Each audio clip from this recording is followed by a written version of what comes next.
Merci, Monsieur le Président, et merci de votre présence. Merci également pour les efforts personnels que vous avez consentis dans ces processus de médiation. Je remercie également la représentante spéciale adjointe pour son exposé aujourd'hui. Merci. Nous félicitons M. Swan pour cette désignation à ce rôle. Il peut compter sur tout le soutien du Rwanda au cours de son mandat. Le Rwanda est favorable à un règlement pacifique de la situation dans l'Est de la RDC en s'attaquant en même temps aux causes profondes du conflit prolongé qui frappe la région. Nous sommes déterminés à participer de manière constructive aux efforts visant à trouver une solution durable à ce conflit. Ceci dit, le conflit dans l'Est de la RDC n'est pas de notre fait. Nous avons toujours été préoccupés par la présence des Forces démocratiques de libération du Rwanda, les FDLR, dont l'idéologie génocidaire se maintient et continue de se propager dans le débat public. Les FDLR ne sont pas un groupe armé comme les autres. Il s'agit d'une force génocidaire fondée par ceux qui ont perpétré le génocide de 1994 contre les Tutsis, une idéologie génocidaire qui n'a pas changé. Pour le Rwanda, cette menace reste donc omniprésente, eu égard au désastre qu'a connu notre pays causé par cette idéologie. Après 31 ans de débat dans cette salle sur les origines et les intentions de ces forces démocratiques de libération du Rwanda, comme ils sont appelés, il ne devrait y avoir aucune ambiguïté. Ce groupe a pour intention d'exterminer tout un peuple. Je serai donc très clair aujourd'hui. Faire face à la menace que représentent les FDLR est indispensable si nous voulons une solution crédible et pérenne au conflit dans l'Est de la RDC. Ce groupe doit être neutralisé, son idéologie et les moyens qu'il utilise pour l'approcher doivent être éliminés. Et quant à la situation plus largement que décrit le secrétaire général dans son rapport, il est clair qu'elle est due également à des dynamiques internes qui nécessitent donc des solutions issues d'initiatives conduites par les Congolais eux-mêmes. Il faut aussi qu'une attention soutenue soit portée aux causes profondes du conflit. Et à cet égard, le cadre de Doha pour la paix offre un cadre important de dialogue pour régler les facteurs internes de l'instabilité. Il faut donc progresser sur cette voie. Les progrès du processus de DOA doivent avancer en parallèle avec la mise en œuvre de l'accord de paix de Washington. C'est essentiel si nous voulons que le cessez-le-feu soit durable et que les conditions soient propices à un règlement politique durable. C'est en effet grâce à ce processus de paix que les questions et problèmes historiques de longue date, notamment ceux touchant les groupes minoritaires, pourront être réglés de manière définitive. Il s'agit aussi de résoudre les problèmes persistants liés notamment au retour des réfugiés. Ce retour doit se faire en toute dignité. N'oublions pas que ces personnes se trouvent dans des camps depuis près de 3 décennies. Il est tout aussi important que les partenaires appuyant ces processus apportent leur pierre à l'édifice. Le succès de ces efforts dépend en effet de la poursuite des contacts, mais ces contacts doivent être impartiaux et reposer sur des faits vérifiables, des éléments de preuve aussi. Les décisions et les actions menées dans le contexte de ce processus de paix doivent renforcer la crédibilité des dits processus, de manière à ce que les parties continuent de respecter ces engagements. Les mécanismes d'appui et d'application doivent s'appliquer de manière juste et égale. En d'autres termes, ces mécanismes non seulement doivent être mis en œuvre en garantissant l'égalité, ils doivent aussi être perçus comme impartiaux. Le Rwanda reste également préoccupé par les souffrances infligées aux populations civiles dans l'Est de la RDC. Le rapport du secrétaire général en témoigne. Des attaques à l'aide de drones se sont intensifiées. Comme le note le rapport, ces attaques ont déjà entraîné de nombreuses pertes parmi les civils, dont la personne que nos collègues ont citée, qui travaillent pour l'UNICEF et d'autres civils, tués le 11 mars à Goma. Si tous les incidents ne reçoivent pas toute l'attention internationale méritée, n'oublions pas que les communautés des hauts plateaux continuent de subir les conséquences de cette escalade. Si vous le permettez, je voudrais aujourd'hui rappeler certains de ces incidents. J'aimerais que ça soit consigné dans le procès-verbal de cette séance et qui soit pris en compte dans les débats futurs. Les 22 janvier, 24 janvier, 12 février, 7 mars, 9 mars, 19 mars et pas plus tard qu'hier, des frappes à l'aide de drones ont frappé Minembwe et d'autres régions du Nord Kivu. Et dans toutes ces attaques, des civils ont péri.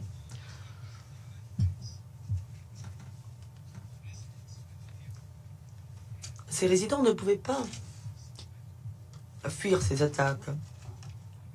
J'espère que cela sera pris en considération. Ces dates sont importantes, les dates que j'ai citées.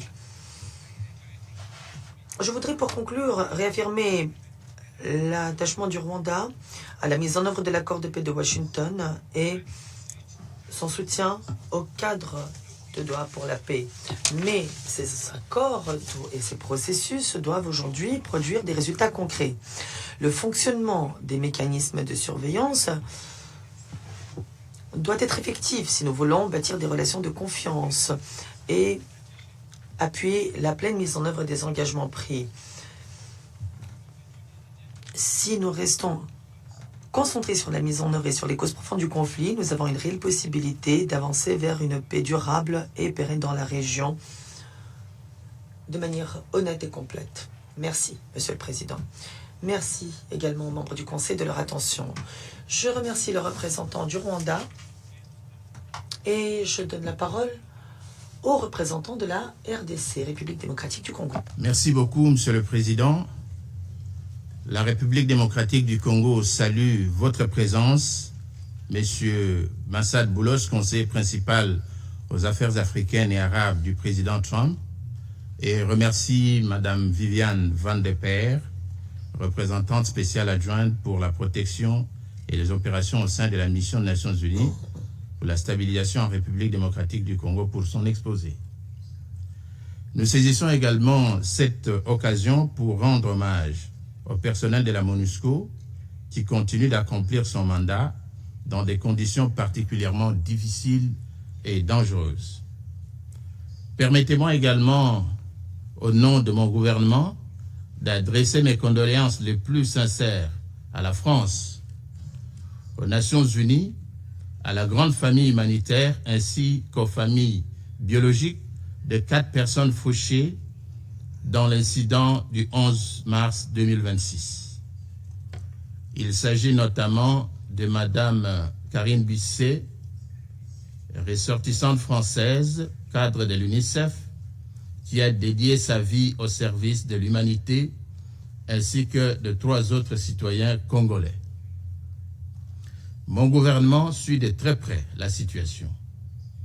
Des vérifications sont en cours afin d'apporter la lumière sur les circonstances exactes ayant conduit à cette tragédie survenue à Goma, une ville actuellement sous contrôle du M23, appuyé par le Rwanda.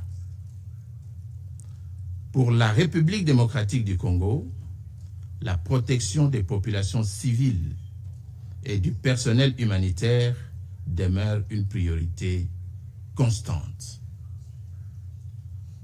Monsieur le Président, je n'aurais pas souhaité intervenir à ce stade, surtout après la prise de position de A3 dont nous faisons partie, mais entendre la déclaration du représentant du Rwanda, je me sens obligé de dire quelque chose au titre national. S'associant à la déclaration donc faite par les A3, la République démocratique du Congo exprime sa profonde indignation face à la poursuite des hostilités dans l'est de son territoire, en violation flagrante des engagements pris dans le cadre des processus de Washington et de Doha. Le rapport du secrétaire général est sans ambiguïté. Les offensives du M23 se poursuivent avec le soutien des forces de défense rwandaises. Ces faits établis au plus haut niveau des Nations Unies confirment une violation grave de la souveraineté et de l'intégrité territoriale de mon pays.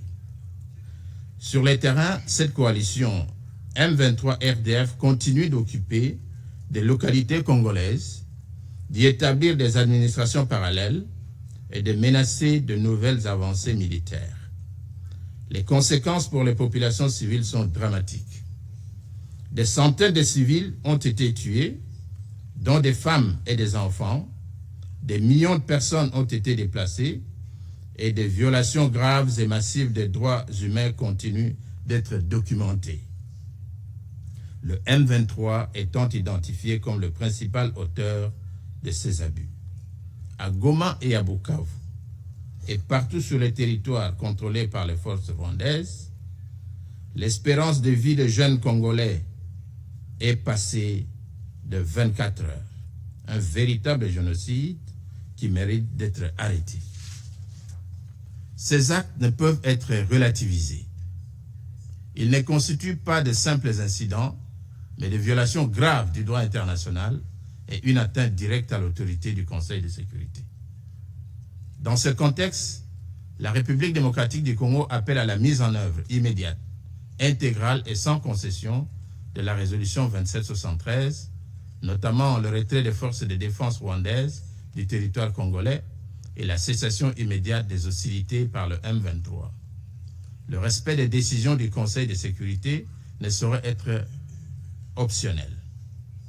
La République démocratique du Congo tient à réaffirmer l'importance centrale de la MONUSCO comme pilier de la protection des civils et de la stabilisation. Dans la phase actuelle, son rôle dans l'architecture du cessez-le-feu est déterminant. Sa participation au mécanisme conjoint de vérification élargi, son appui au mécanisme de suivi du cessez-le-feu et de ses contributions techniques constituent des éléments essentiels pour assurer la crédibilité du processus. Le renforcement du rôle de la MONUSCO dans le monitoring du cessez-le-feu est indispensable pour garantir la transparence, la vérification indépendante et la responsabilisation des parties. À cet égard, mon pays insiste sur la nécessité de garantir la pleine liberté de mouvement de la mission, la levée de toutes les restrictions dans les zones sous contrôle du M23 et la mise à disposition de ressources adéquates pour lui permettre d'exercer pleinement son mandat. La République démocratique du Congo réaffirme par ailleurs son engagement constant, sincère et de bonne foi dans les processus politiques en cours. Nous restons pleinement engagés dans les processus de Washington et de Doha, ainsi que dans l'ensemble des initiatives régionales et internationales visant à parvenir à une paix durable. Nous réitérons notre adhésion pleine et entière à la médiation conduite par l'Union africaine qui demeure essentielle dans la recherche d'une solution politique. À cet égard, nous saluons le rôle du médiateur de l'Union africaine, félicitons le médiateur togolais pour ses efforts soutenus, ainsi que l'ensemble des facilitateurs et partenaires engagés, notamment l'Union africaine, les États-Unis, le Qatar et les organisations régionales. Nous appelons à redoubler d'efforts, à renforcer la coordination entre les différentes initiatives et à maintenir une pression constante sur les partis qui persistent à violer leurs engagements. La République démocratique du Congo prend également note avec satisfaction des mesures adoptées par certains partenaires internationaux, notamment l'Union européenne et les États-Unis, à travers des sanctions visant des responsables impliqués dans la déstabilisation de la région. Ces mesures constituent un signal important et doivent être renforcées afin de mettre fin à l'impunité. Monsieur le Président, la République démocratique du Congo réaffirme son droit légitime à restaurer pleinement son autorité sur l'ensemble de son territoire. Aucune solution durable ne pourra être envisagée sans le respect strict de son intégrité territoriale. Le démantèlement des administrations parallèles et le rétablissement effectif de l'autorité de l'État. La position de mon gouvernement est claire. Il ne peut y avoir de paix sans respect de la souveraineté. Il ne peut y avoir de processus crédible sans mise en œuvre des engagements. Et il ne peut y avoir de stabilité sans responsabilité. La République démocratique du Congo ne manque ni de volonté ni d'engagement. Ce qui est attendu aujourd'hui, c'est une action résolue, cohérente et collective pour faire respecter les décisions de ce Conseil et mettre fin aux souffrances du peuple congolais. Le moment n'est plus aux déclarations d'intention, il est à l'action. Permettez-moi pour terminer, Monsieur le Président, sans abuser de votre temps, de répliquer succinctement à ce que le représentant du Rwanda venait de dire, notamment en ce qui concerne le FDLR et les discours de haine. Ce sont des choses sur lesquelles nous sommes revenus plusieurs fois. Je ne vais pas en abuser. Je voudrais tout simplement dire que les FDLR dont le Rwanda parle sont des citoyens rwandais et que la plupart d'entre eux se trouvent sur le territoire qui est contrôlé actuellement par le Rwanda, c'est-à-dire l'est de la RDC, la partie de Goma, la partie de Bukavu. Nous avons accepté de collaborer à cette activité pour apporter la paix chez nous. Et nous sommes disposés à exécuter les obligations qui nous incombent à ce titre-là. Le discours de haine dont ils ont parlé, c'est finalement quelque chose qui nous étonne, car le Rwanda s'est permis d'envahir le territoire de tout un pays, mais craint un discours de haine alors qu'il conduit un génocide sur le territoire de la République démocratique du Congo. L'exploitation des ressources naturelles. Il nous a pris 30 ans pour convaincre ce Conseil que les minerais exportés par le Rwanda sont exploités sur le territoire congolais. Dieu merci que la vérité a fini par triompher. Aujourd'hui, je crois que ce Conseil a compris. Et nous croyons aussi que la communauté internationale a compris. Monsieur le Président, je ne vais pas abuser de votre temps. J'ai dit et je vous remercie.